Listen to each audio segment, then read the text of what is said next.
everything from the establishment political class, it all falls apart when you just look at the facts. Citizen-only voting makes sense. It is what people in both parties want, and I'm just so thankful for Jenny Beth and Scott Pressler and Bricksuit for coming down here and being able to help motivate us and educate us on what we need to do. There's one request I have for you for a couple of days. I think early next week is when we'll do it. There's a great app that Jenny Beth has that she's going to lend to us called Numenar, and this is going to allow us to be able to take our phone contacts, match it up to the voter rolls, and identify who would be in support of the Save America Act, and how we can then contact our representatives. Even though it's Ruben and Mark Kelly, we should still do it, and then also contact Senator Thune. And so we got to get to work. Arizona is worth saving, and we can do this. We have the midterms around the corner. We need to get Alex Collin in for Secretary of State, and also EZAZ doesn't endorse candidates, but I do personally. So Biggs for governor, Alex Collin for Secretary of State, Elijah Norton for treasurer because he's going to doge the government, and am I missing anyone? I think that's it. So, and Warner Peterson for AG. So thank you very much, everyone.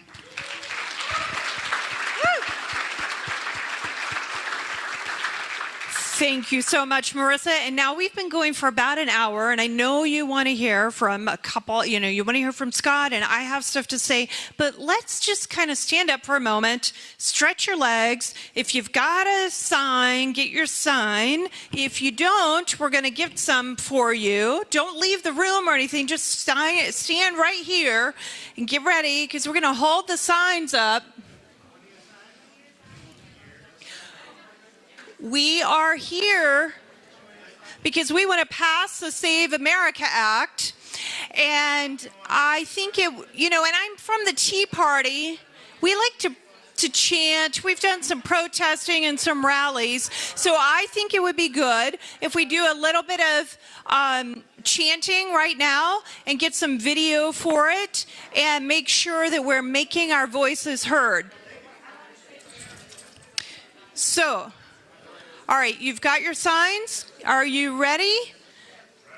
We're going to yell, pass the Save America Act, okay? 1, 2, 3. Pass the Save America Act. Pass the Save America Act. Pass the Save America Act. Pass the Save America Act. Pass the Save America Act. Pass the Save America Act. Pass the Save America Act. Woo! America Act. Okay, now, stay right where you are and get ready. Keep those signs going because I'm just waiting for Ty to come back around here. There he is. All right, and now join me in welcoming the one, the only, the amazing Early Vote Action, Scott Pressler. Woo! Woo!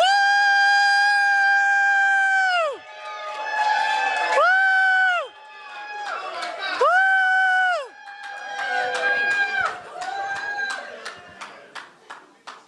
You're supposed to give me love. Oh, yeah, your sign because. No. You... Oh, I'm so sorry. Yes. Well, actually, that was good. But I think we can do better. Can you rise again for me? Can you get up again, please? Let's do it again. But this time, while that, again, was strong, I think Tucson can do better. I think Pima County can do better. So what do we want? We are going to pass the Save America Act into law. Save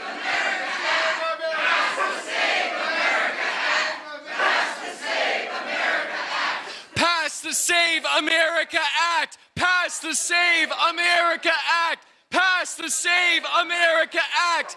Pass the Save America Act. And Senate Majority Leader Thune, we elected you, a Republican House, a Republican Senate, a Republican White House. We, the people, demand election integrity, and we demand the Save America Act to be signed into law. Okay. You're reprieved. Well, Pima County. So Seth Cashel was just here, and Alex, our Secretary of State candidate, he was saying, listen, if we move Pima over just even a few percentage points to the right, the Democrats will never be able to win the great state 48 ever again.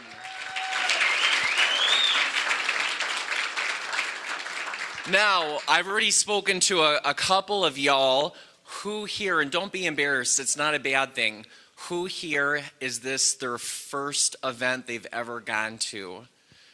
Look at this. This is great. This is awesome. Thank you. So y'all, especially over here that have never been to an event before you leave, Cheryl, wave your hand up. Please meet with Cheryl before you leave, right here.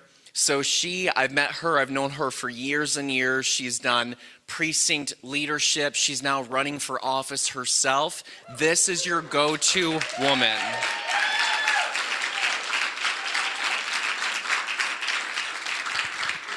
And for all of y'all that have come to events prior, make sure that you're meeting somebody new. The reason why we do this is I want to connect everyone together. I want you to find your tribe and your family here.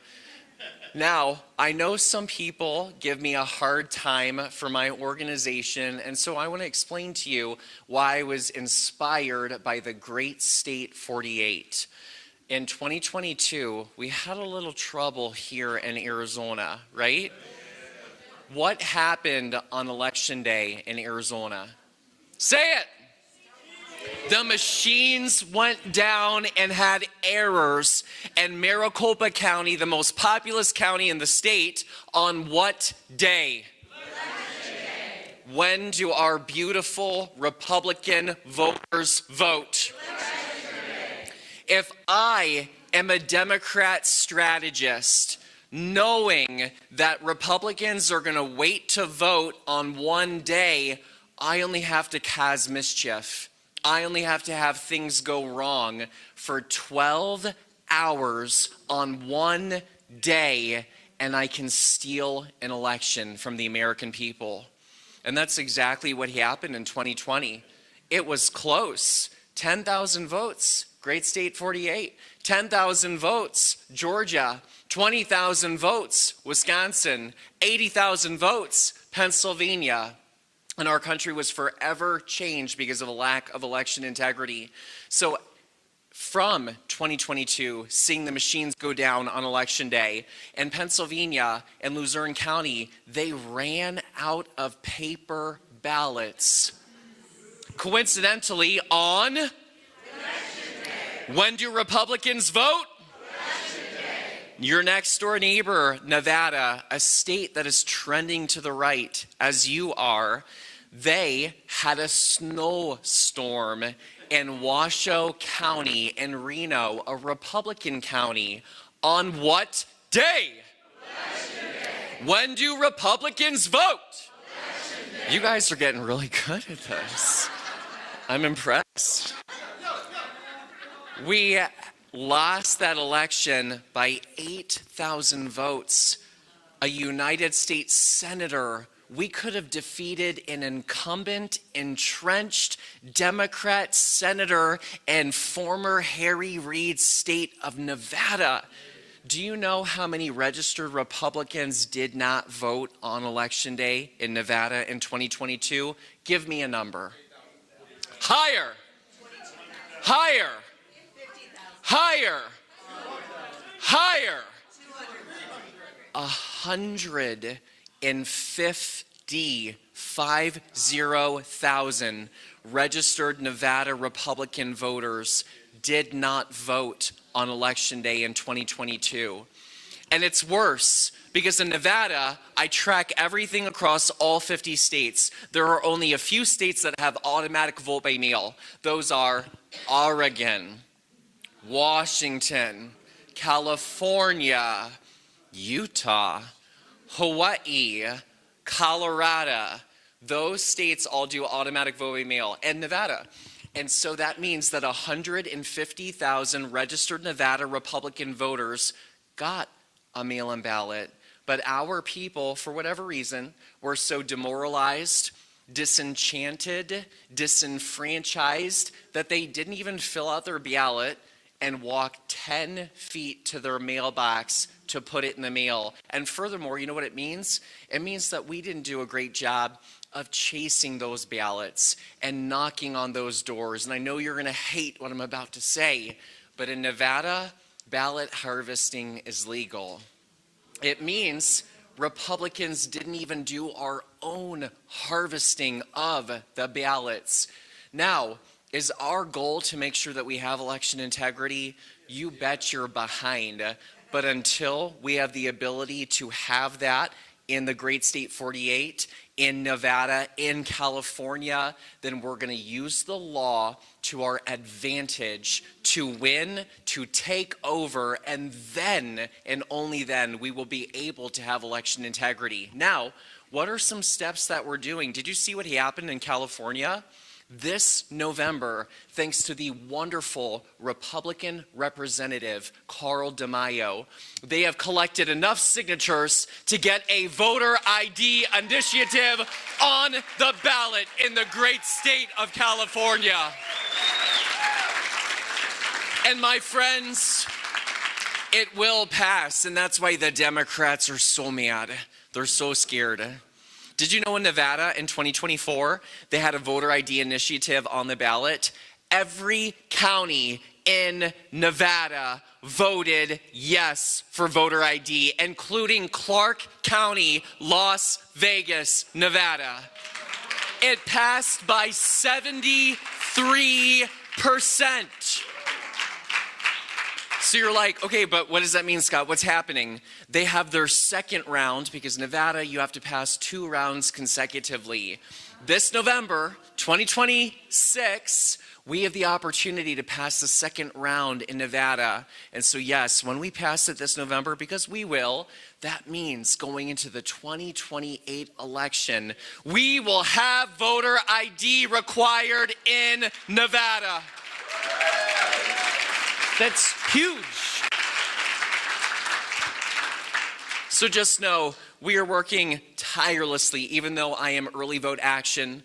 Just know that I'm using every legal tool to my advantage to defeat Democrats and elect Republicans from the top of the ballot all the way to the bottom of the ballot. It is called Operation Red.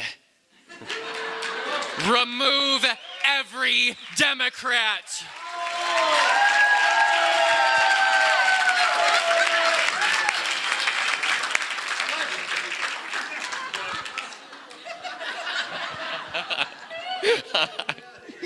I do love that. I do.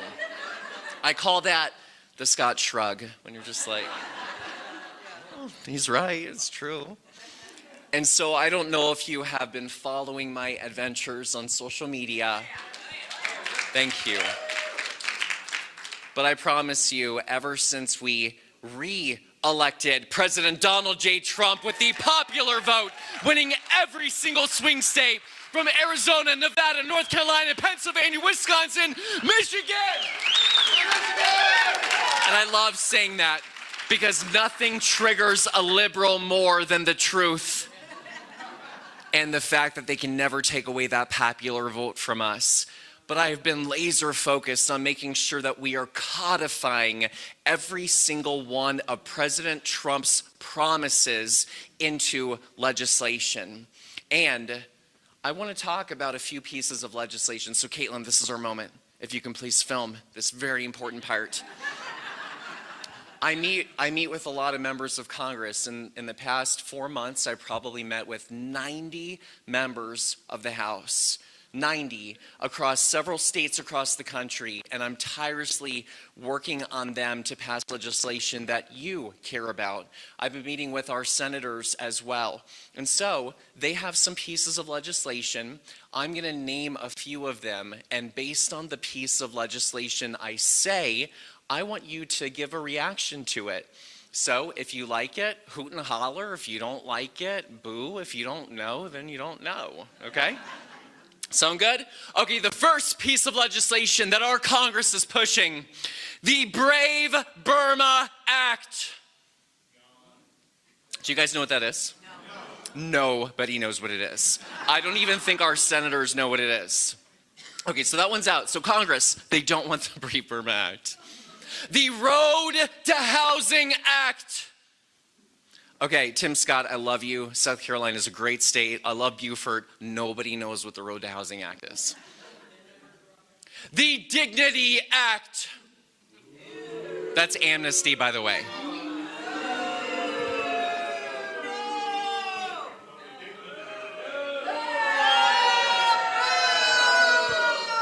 The Save America Act.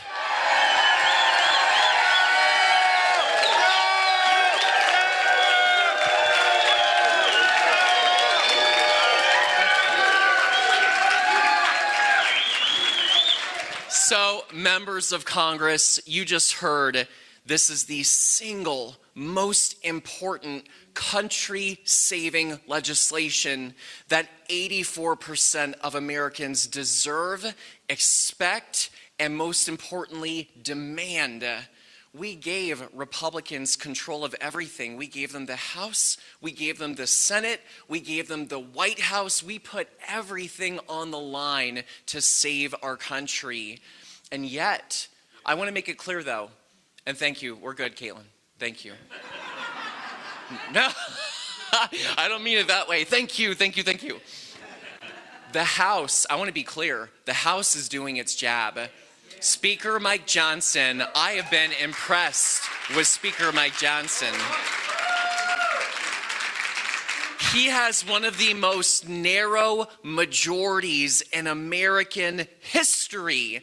And you know what he did? And it was really cool. Jenny Beth Martin and I were invited, and Cleta Mitchell and other election integrity activists were there when Speaker Mike Johnson and our Republican majority passed through the House 218 to 213 the Save America Act.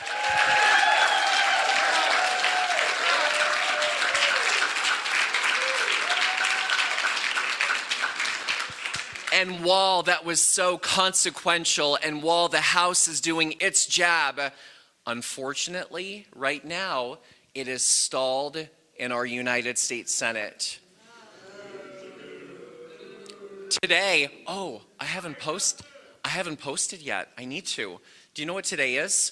The 116th day I have been asking Senate Majority Leader Thune to pass the Save America Act. 116 days. I started on January 1st. And I've been kind. I've been respectful. I've been conscientious. I have respected the pecking order of him being a leader, a United States Senator. I have worked across the aisle. I've done everything by the book to do it the right way. And peacefully. But we're running out of time because they are running out the clock. And if we don't pass this legislation, they're not going to be able to redraw maps. They're not going to be able to have the election integrity that we need, photo ID and proof of citizenship, in order for November. And so, I hate to say it, but Dark Scott is coming out.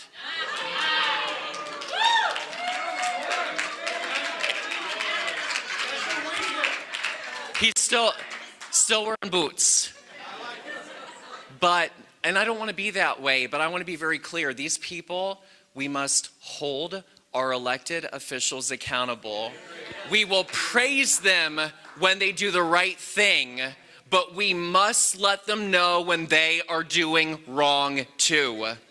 And the way that we do that is the primary process. And so let me explain why I'm doing what I will be doing in the great state of Texas.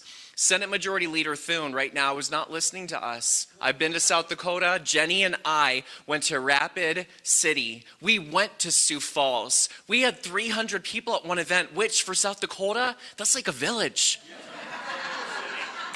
That's an entire community. And the people are so irate because they feel forgotten, they feel left behind, they feel unlistened to, they feel disrespected by the very person they entrusted to lead. And so Senate Majority Leader Thune wants nothing more than to protect his majority. They spent $100 million on Senator Cornyn's race in Texas. For Cornyn to only come in first in a three-way race by 29,000 votes. This man has been in office for 24 years. Do you know that? So what does that say when an incumbent of 24 years almost barely wins his primary and it's going to a runoff? So Senate Majority Leader Thune wants nothing more to protect his majority. So here's my message. And actually, Caitlin, can you film this again, please? Here's my message. And I'm going to continue to be respectful, polite, nice, peaceful. But here's my warning. If Senate Majority Leader Thune will not give us what we want, what 84% of Americans demand and expect, then we are going to take away his ally, Senator, defeat him on Tuesday, May 26th in Texas. And if Senate Majority Leader Thune still won't give us what we want, i.e. the Save America Act, then I will also be going to Louisiana to defeat Bill Cassidy, who also voted to convict Donald Trump. That's right. And good, I'm glad you switched it up. I'm glad you stopped the clapping and went to booze. Good job. Thank you, Caitlin. And I really mean that. And we unearthed a video. Did you see it? So Cornyn had this video in Spanish of him promoting amnesty, talking about DACA and Dreamers and all that kind of stuff. They had the link kind of like hidden. We found it. And when we unearthed it, it went viral. And then suddenly within an hour, it went to private. So I guess they no longer want to show the message that they were proud to put out earlier. I don't know. Anyway, I don't think Cornyn is happy with me anymore, but good. If you don't give us what we want, we will take away what you have.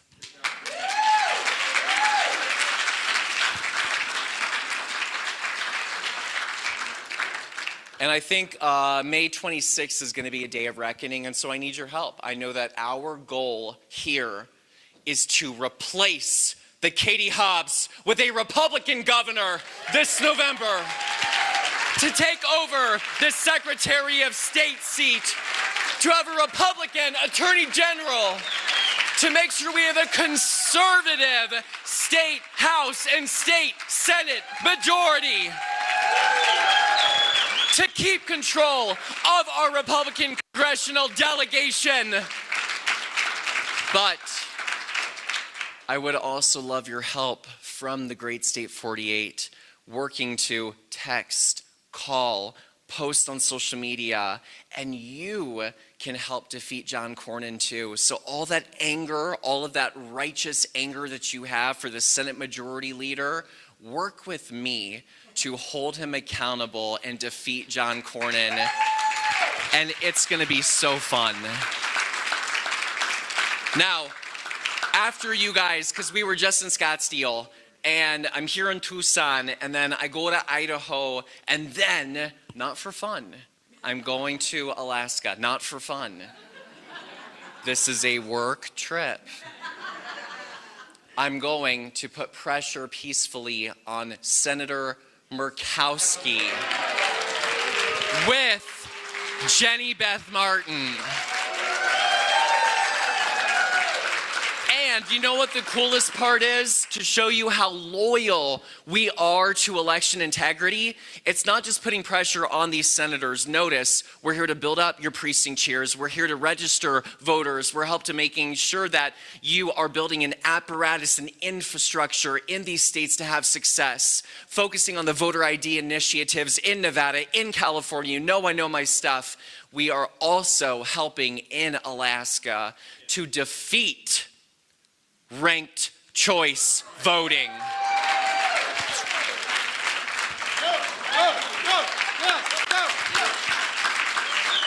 And that's the reason why Murkowski keeps getting elected. So, bless her heart. Bless, what is the Arizona equivalent of bless your heart? What do you guys say? Do you guys say that? Okay, and you guys know what that means, right? So you know I'm not being nice, right? Okay. I'm being a little ugly when I say that. And so, if we set ourselves up for success with the voter ID initiatives, focusing on EI, focusing on defeating RCV, I think we could have a successful 28, but look at what happened last night, my friends. The Democrats, I want to be clear, we lose 2026, we lose 2028, they are coming for each and every single one of us. And unfortunately, Jenny will be at the top of the list. I will be at the top of the list. Marissa will be. And then once they take us down, they will go one by one using the weaponization of the IRS, using whatever they can, localities, as they did during the COVID scam. We saw it happen in real time. And so really, this election upcoming is truly a matter of life or lack of freedom, right? Imprisonment, bankruptcy. And then you think they're going to let us on the ballot? You think they're going to use red flag laws against us to seize our weapons? Absolutely. And that's part of the reason why I'm working so hard, because I know that freedom is only one election away from being taken away from us. So, while we are disenchanted with our own party, that is why I'm advocating so staunchly for you to vote in your primary election. Make sure that you are electing the true conservative fighter candidate that is going to represent your values. Now, I will be clear, we're going to fight like heck in the primaries. Fight like heck. But then after, we're going to come together as a family, because the worst Republican is still better than the best Democrat. Except Liz Cheney.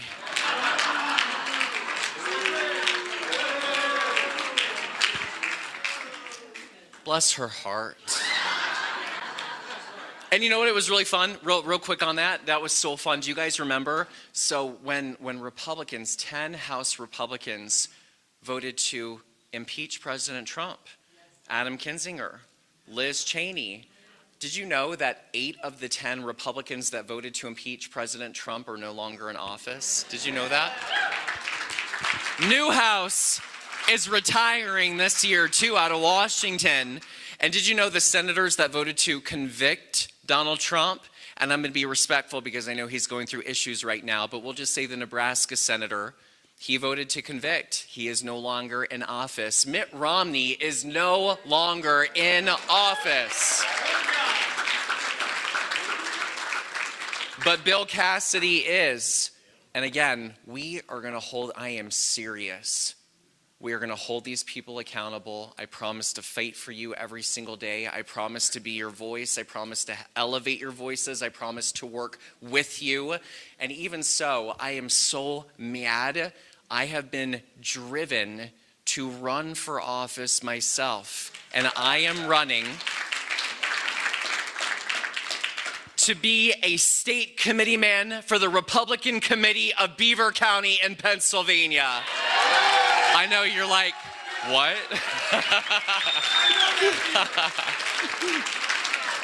You're like, that's cool, but I don't know what that is, but I'm really excited for you.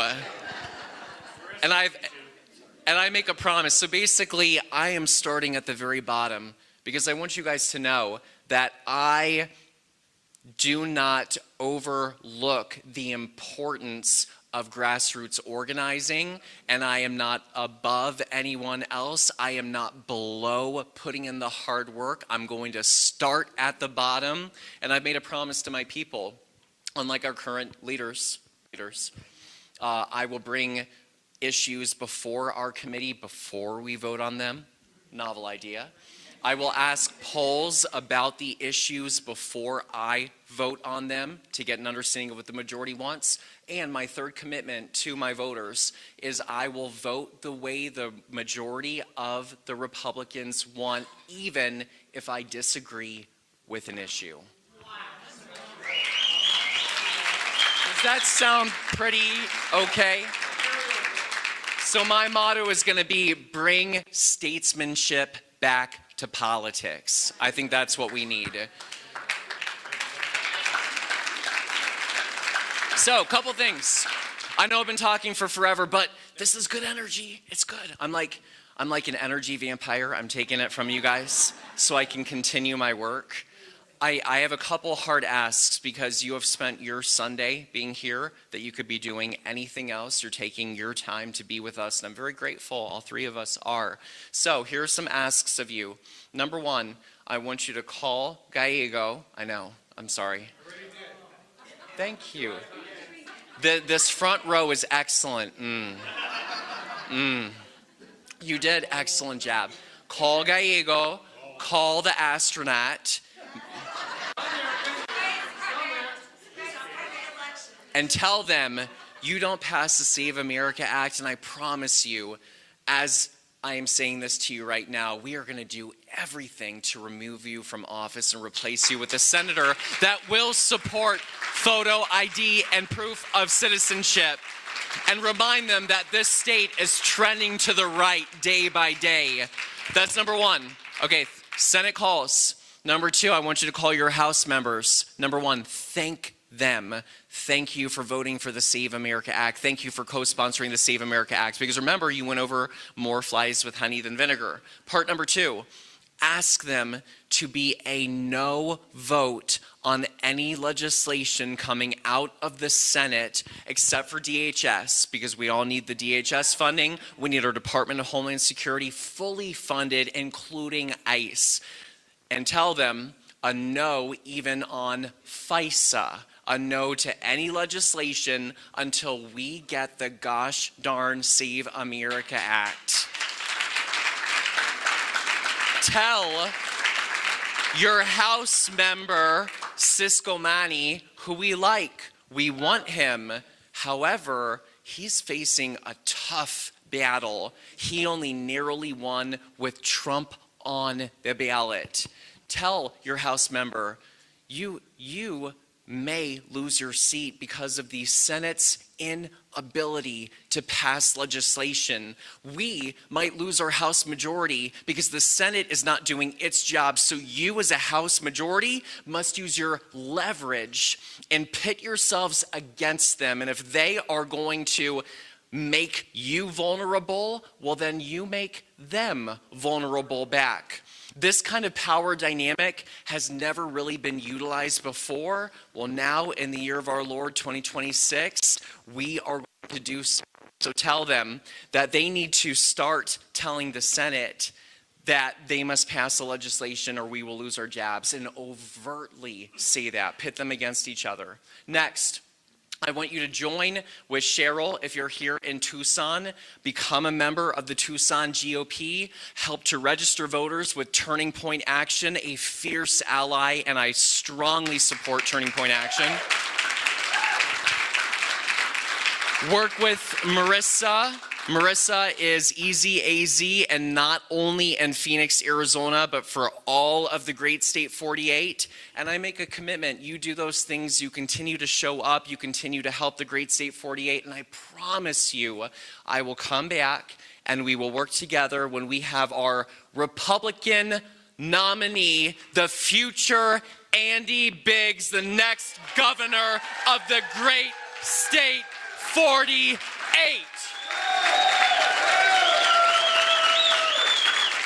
I will even knock on doors in 110 degrees. Even if my hair dries out. That would be a shame. Let's not do that. But it's been an honor. I would not be in the position I'm in if it weren't for you. And so I will take my time. I am not leaving this location until I meet all of you. I take a photo with all of you. I shake every single one of your hands. And if you would like to, it would be very helpful for anyone that wants to get a video with me at the very end talking about why the Save America Act is important to you. But can we please, this takes a lot of time to do this, can we thank Marissa Hamilton Caldwell of EZAZ? Can we thank Jenny Beth Martin of the Tea Party Patriots? Can we thank Turning Point Action? And can we again loudly let Senate Majority Leader Thune know the Save America Act is the single most important legislation that we want?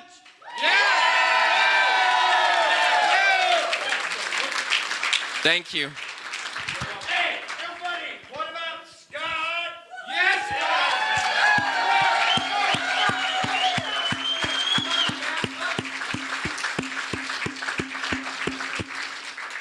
Scott, thank you so much. You got the crowd going, and I appreciate it.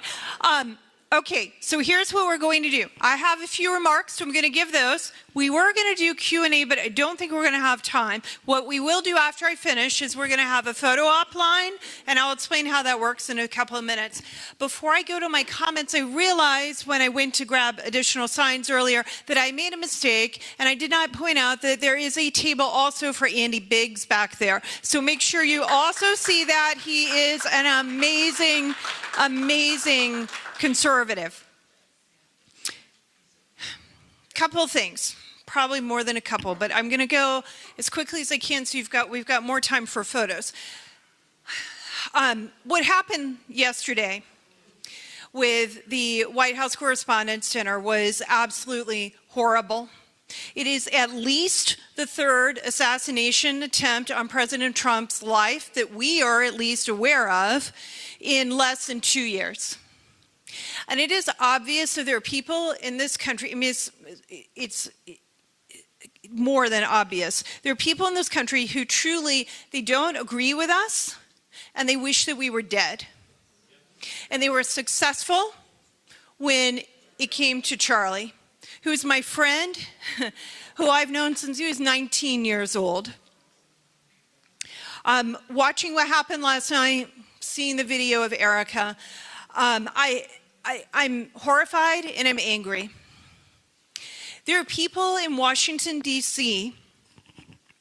Well, first, there are people on the left side of the aisle in Washington, D.C. who are stirring up the pot, and they are ginning things up in this country, and they're ginning up the hate.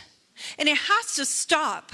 It absolutely has to stop. It is not okay to kill the person who founded an organization that you disagree with their viewpoint on. You can disagree all you want. You can't kill people.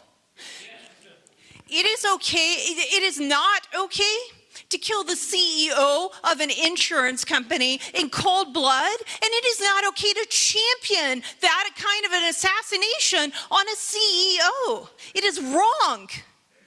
And the left is allowing that kind of championing of murder, of assassinations, to be their standard. They're okay with it. This week, Hakeem Jeffries had a sign next to him about with President Trump's face on it, and it said maximum warfare. No, we don't. We do not. We live in the same country as these other people. My organization has done every single thing that we possibly can not to call our political opposition our enemy. They are our neighbors. They're the people who we shop with. And we can't go around thinking of our opposition who disagrees with us as enemies. The people who are enemies are the people in the Iranian regime who actually wish us dead just because we are Americans. Those are our enemies. Of course, course, the people on the left think those are the heroes, and somehow we're the ones who should be killed. That is wrong. We're not the enemies. We are your fellow citizens, and you need to knock it off now.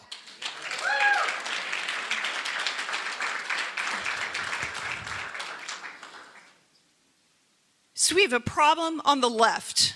And we need to call out every single senator and every single Republican who has ratcheted up the rhetoric that leads to violence. And there's a clear difference between disagreeing with someone, having funny memes, and actually calling for violence against people or championing it. Or allowing on a college campus, championing the fact that Charlie Kirk was assassinated. No!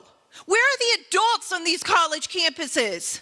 Show up and act like the leaders and the adults that we need in this country. So we have a problem on that side of the aisle. And we have to remember that. Because those people who are running for office right now, who are elected right now, they will have no problem, as Scott just said, locking us up and throwing away the key. I've already had to sit before committees in Congress and spend tens of thousands of dollars defending my organization. My organization was targeted by the IRS. Why were we targeted? Because we disagreed with the left and we had the audacity to say it. It caused donors to go away. It caused Tea Party groups to fold up because they were afraid of being targeted. We found out that if you donated to a Tea Party group, you were 6 times more likely to be personally audited by the IRS. And I did not back down.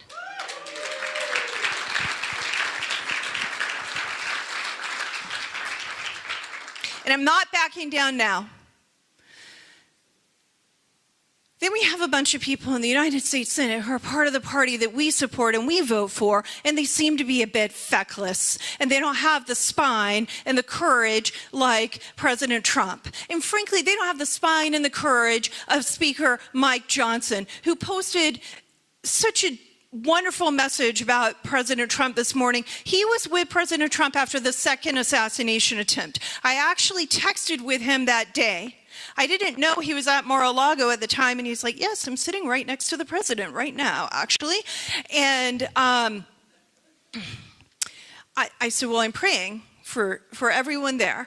And he was there again last night, and I saw a photo of him being rushed out. I see a photo of the president, the first lady, the vice president, of Stephen Miller protecting his pregnant wife.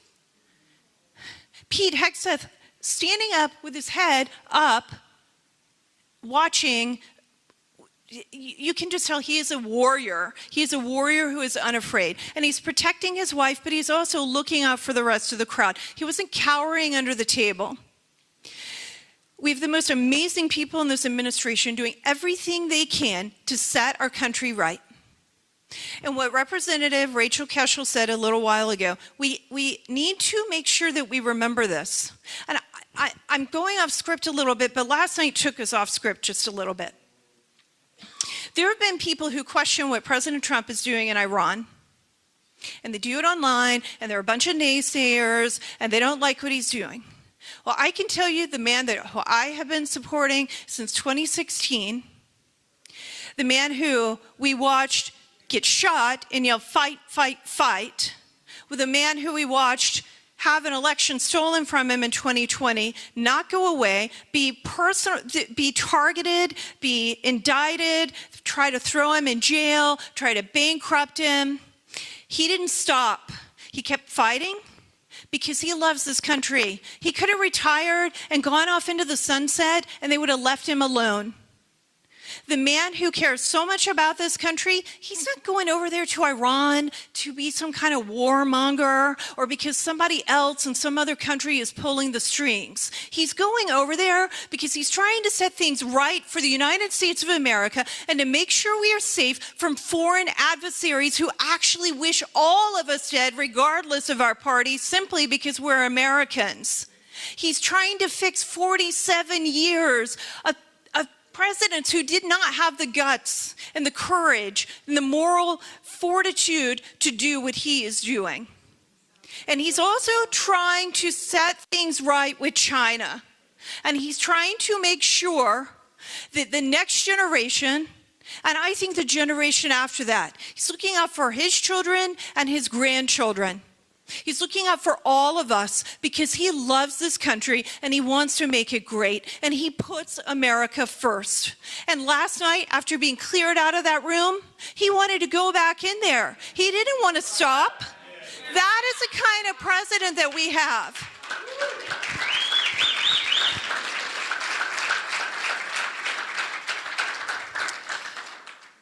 So it brings us to the Save America Act, which was the SAVE Act. I'm going to tell you a little bit of history about it. The first thing is that Scott briefly mentioned Cleta Mitchell. Scott, Cleta, and I were there the night that this current iteration of the Save America Act passed the House of Representatives. Cleta runs the Election Integrity Network. Many of you may have been to some of her events here. You may have been to one of my events as I toured the state. I've done it a few times now. She and I were on a phone call with Senator Mike Lee. We're in a meeting, it was a conference call, and she was asking him and explaining to him some of the election integrity issues around the country. And she very specifically mentioned the problems here in Arizona that Alex Colliden, did I pronounce his name right? Okay, good. That he was mentioning a little while ago. You do have proof of citizenship to register to vote.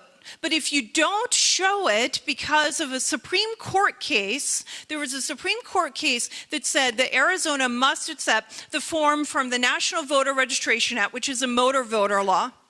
And if you have to accept that. So if you don't show proof of citizenship with that, when you fill out that form, Arizona must accept that still because it stems from federal law, and federal law is the supreme law of the land. So you have to accept it. That's how you have the bifurcated ballot. For those of you who maybe are a little bit new and don't quite understand exactly what that means, it means that if you show proof of citizenship in the state, you get a ballot with every name on it. The president, the Senate, the Congress, the governor, the lieutenant governor, Secretary of State, all the way down to the lowest level, school board, whatever it might be here. Maybe actually here it's the precinct committee man, right? So all the way down.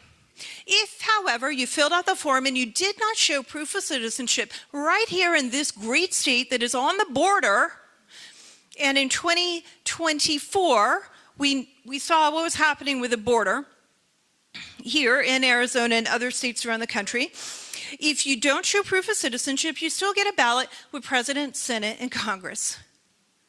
Arizona in 2020, the official count, and I'm using official in air quotes, but it was the official count, had President Trump behind Joe Biden by fewer than 10,000 votes in this state.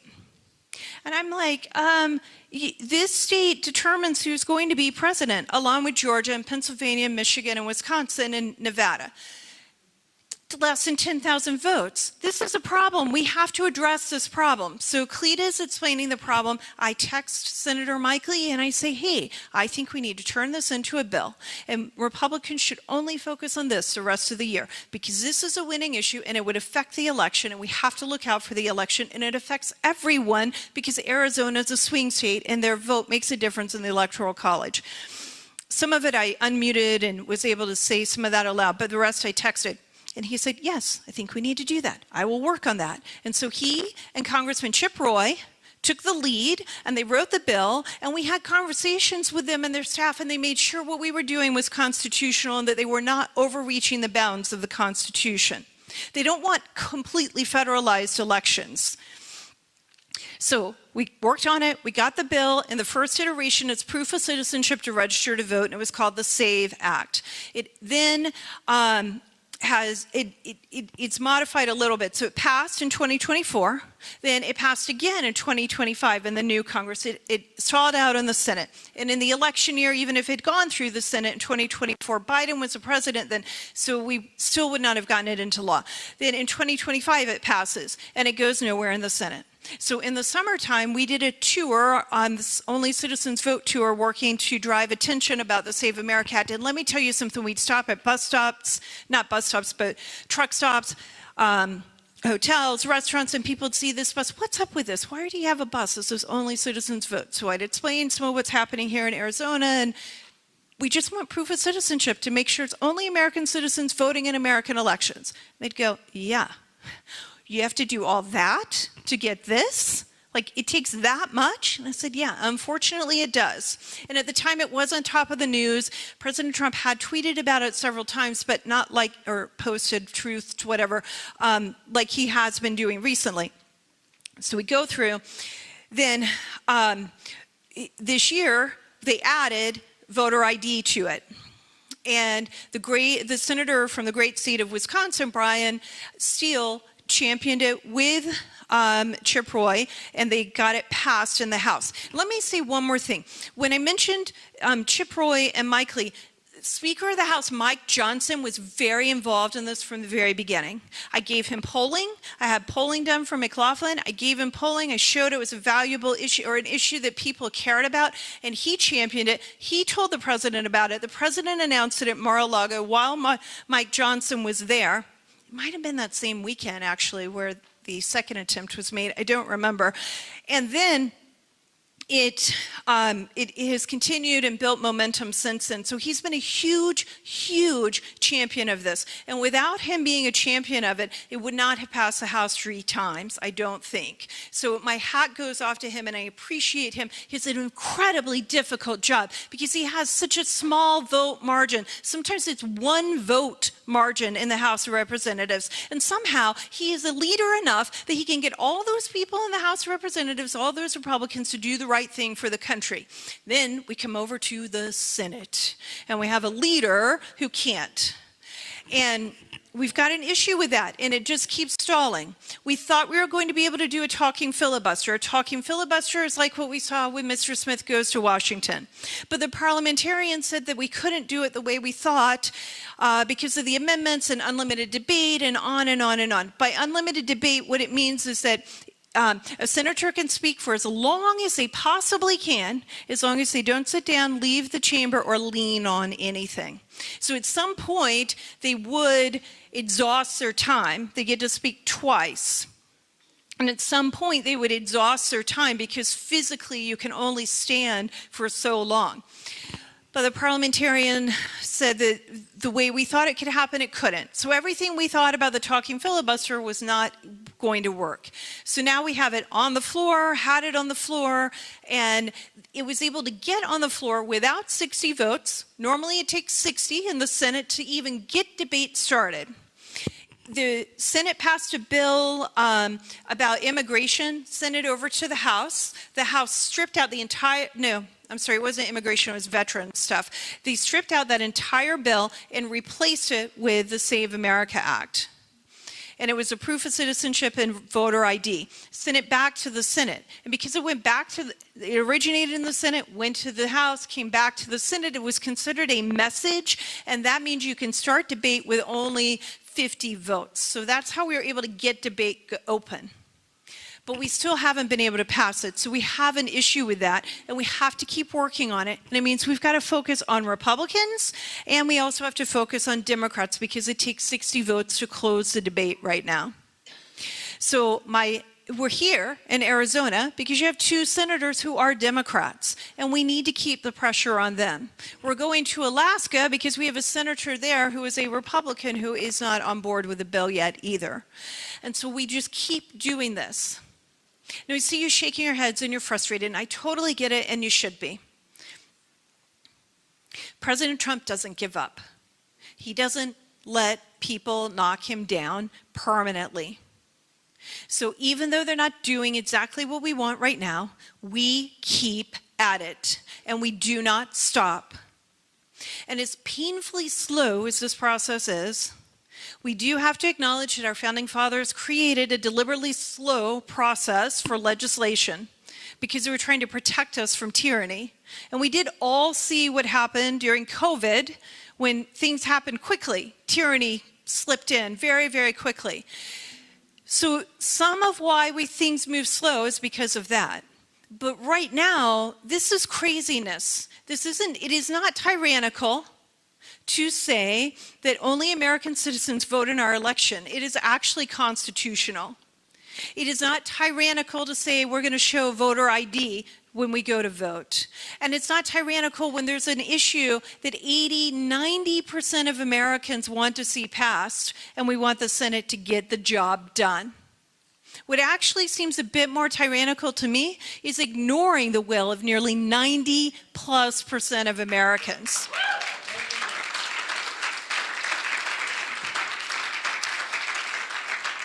So, we don't stop. Now, I'll tell you something. There are people in Washington, D.C. right now, elected officials and staffers and this whole consultant class, it's kind of gross. They're already planning to be in the minority. And they're figuring out how they can protect themselves while they're in the minority and how they can maneuver around. It's sick. I've been to Washington, D.C. a few times, and I've had to just call it out. I'm like, I don't understand why you're doing this. The election is in 6 months from now. Anything can happen in that amount of time. You don't know what's going to happen. And we cannot give up.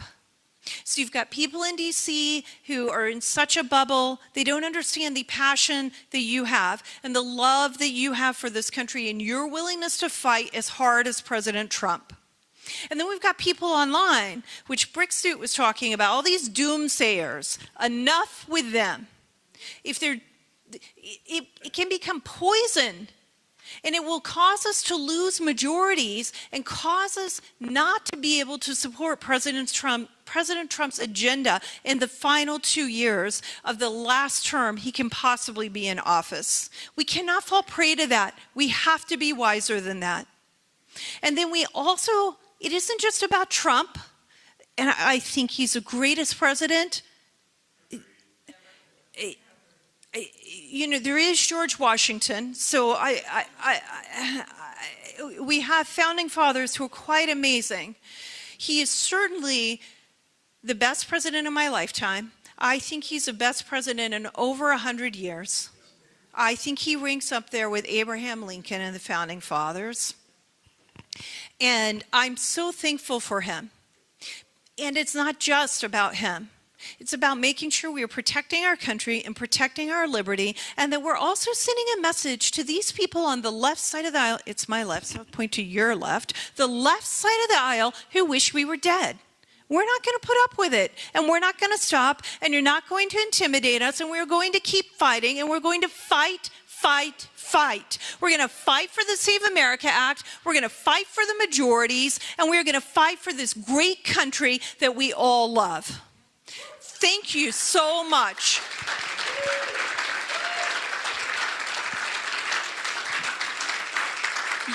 Thank you. Thank you. You are why I'm here. You are why Scott's here. We love you. Scott, Marissa, and I are of the grassroots. We came about all of this not from some political class. We came about it because we are the grassroots, and we love activism, and we love being with you. And we know that you are what is going to save our country. And we are here to do everything we can to help empower you and activate you and educate you so that we can do that. Thank you very, very much.